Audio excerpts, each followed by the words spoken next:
The 1950s were one of the first true heydays of card collecting, and one of the brands that came out in that era was Bazooka.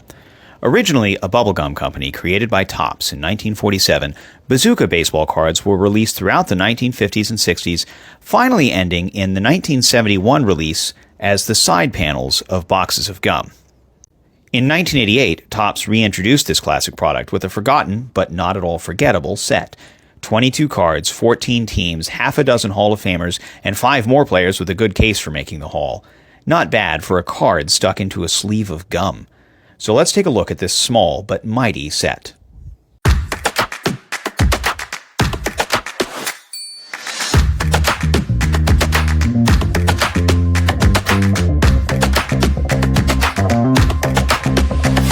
As Topps sought to capitalize on the junk wax era of the mid to late 1980s, they started reintroducing old products to capture more and more of the marketplace from upstarts like Fleer, Donruss, and Score.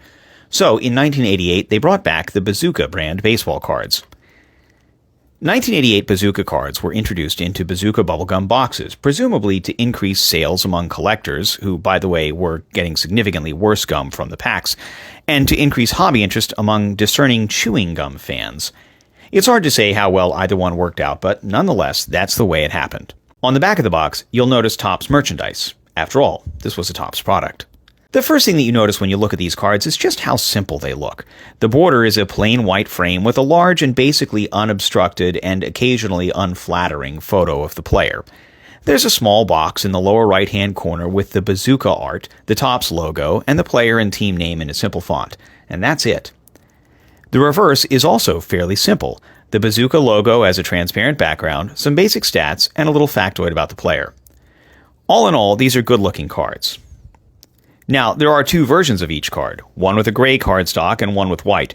There aren't any major differences in sales prices or quantity because they exist in about equal numbers. It's really just a function of which factory produced each particular card.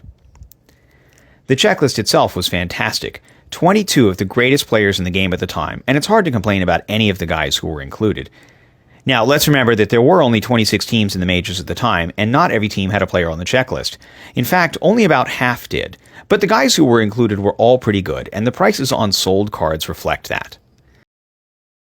Let's stop talking and start looking. We'll look at Card Ladder for price data, and these cards do sell fairly well, so we have lots of data to choose from. The number 5 most valuable card in this set is Tony Gwynn at $150. One of baseball's best pure hitters ever, Gwynn had fewer strikeouts in his career than I have in a bar on a Tuesday night. He was a first-ballot Hall of Famer, deservedly so, and his card prices reflect his skills at the plate. Number 4 is Kirby Puckett, also $150. A fantastic pure hitter and a pretty decent fielder, Puckett was among the most loved of the 1987 and 1991 Minnesota Twins championship teams.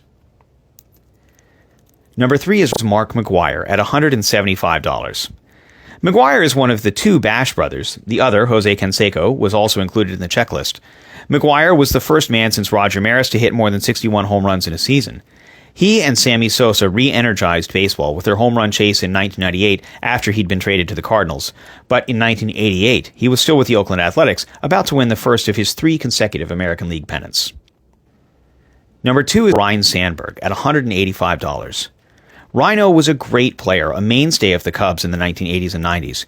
He retired once in 1995, but came back in 1996 for 2 more seasons. He held the record for home runs by a second baseman for many years, and he was among the most recognizable players of the 1980s and 90s Cubs. And the number 1 most valuable card in this set is Darryl Strawberry at about $250.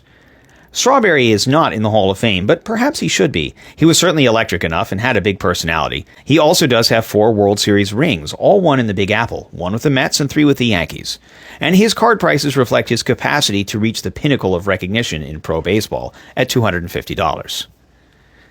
Some honorable mention cards to include are Dwight Gooden, Cal Ripken Jr., Don Mattingly, Wade Boggs, and Eric Davis, all of whom sell for about $100 in a PSA 10. Now, this set doesn't have a ton of bells and whistles. There are no inserts, there are no parallels, and there are no errors. It has only great players, 22 of them, and a ton of star power. Outside of the PSA grades, these cards are really easily accessible and absolutely, totally, completely worth owning as one of the simplest and pound-for-pound greatest sets of the junk wax era. Don't forget, like, subscribe, comment down below, and thank you for watching.